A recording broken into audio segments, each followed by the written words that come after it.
মক্কার জমিনে খানা নাই, পানি নাই, বৃষ্টি নাই, ফসল নাই, দুর্ভিক্ষ। এই দুর্ভিক্ষের মধ্যে একজন আল্লাহর গোলাম যুবক, একদিন দুদিন প্রায় ৩-৪ দিন হয়ে গেল, খানা নাই। ডানে বামে খুঁজতেছে, খানা নাই। হজের মৌসুম চলতেছে, বান্দা হজও করতেছে, কিন্তু খানার উপবাস, মক্কায় দুর্ভিক্ষ।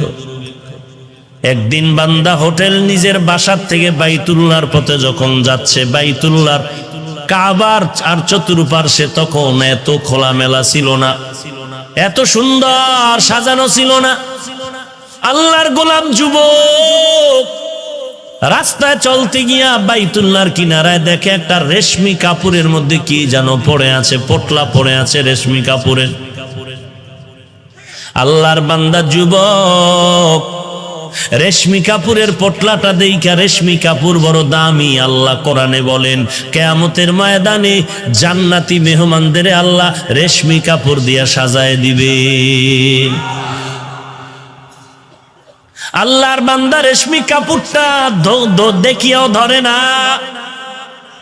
কার না কোন জিনিস ধরিয়া আবার বিপাকে পড়ে যায়। কিছু দূর রেখে আবার বান্দা চলে গেলেন। হঠাৎ মনের ভিতর একটা খেয়াল আসলো। কি খেয়াল?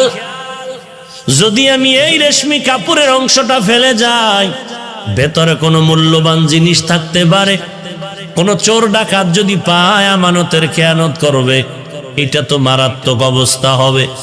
আমি আল্লাহর বান্দা মনের নিয়তটা খাঁটি কইরা যদি আমি আমানতের সাথে যেই লোকটা হারায় গেল, যার জিনিসটা হারিয়ে গেছে, তার হাতে পৌঁছাইয়া দিতে পারি, আমি আল্লাহর কাছে অনেক অনেক আমি বরকত পাবো, অনেক পুরস্কার পাবো।